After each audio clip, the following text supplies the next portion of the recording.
ಸುಮ್ಮಕ್ಕೆ syrup ಕುಡಿಬಾರ್ದು. ಏನಾದರೂ ಆದರೆ ಅಷ್ಟೇ ಕುಡಿಬೇಕು. ಕೆಮ್ಮು, ಶೀತ ಅವೇ ಸಿರಪ್ ಡೈಲಿ. ಇನ್ಯಾವುದೂ ಕುಡಿಬಾರ್ದು. ದೊಡ್ಡವ್ರದ್ದು ಯಾರ್ದು ಕುಡಿಬಾರ್ದು. ಯಾರು ಕುಡಿಬಾರ್ದು? ದೊಡ್ಡವರು ಆಶಾ, ಸಾವಿತ್ರಿ, ವನಿಷಾ, ಶಶಿಕಪ್ಪ, ತಾತ.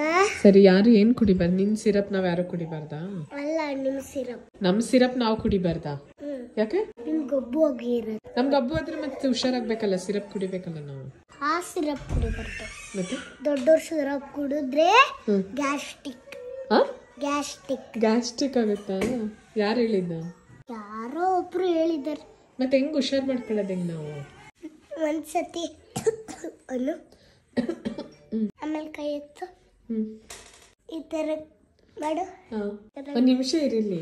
ಇವಾಗ ಜ್ವರ ಬಂದ್ರೆ ಹಿಂಗೆಲ್ಲ ಮಾಡಿದ್ರೆ ಹುಷಾರಾಗುತ್ತಾ? ಆತರ ಮಾಡಿ ನಾಳೆ ಮಲ್ಕೊಂಡ್ರೆ ಸಿರಪ್ ಕುಡಿದ್ರೆ ಹುಷಾರು. ಫೀಲ್ಡ್ ಆಗುತ್ತೆ. ಏನಾಗುತ್ತೆ? ಫೀಲ್ಡ್ ಆಗುತ್ತೆ. ಫೀಲ್ಡ್ ಅಂದ್ರೆ ಹುಷಾರಾಗುತ್ತೆ. ಫ್ರೀ ಆಗುತ್ತೆ. ಅಲ್ಲ, ಫೀಲ್ಡ್ ಎಷ್ಟು ಫೀಲ್ಡ್. ಮತ್ತೆ ಸಿರಪ್ ಕುಡಿಬೇಡ ಅಂದಲ್ಲ. ಚಿಕ್ಕವ್ರು ಕುಡಿಬೋದು. ಚಿಕ್ಕವ್ರ ಸಿರಪ್ನ ದೊಡ್ಡವ್ರು ಕುಡಿಬೇಕು. ದೊಡ್ಡವ್ರ ಸಿರಪ್ನ ದೊಡ್ಡವ್ರು ಕುಡಿಬಾರ್ದು.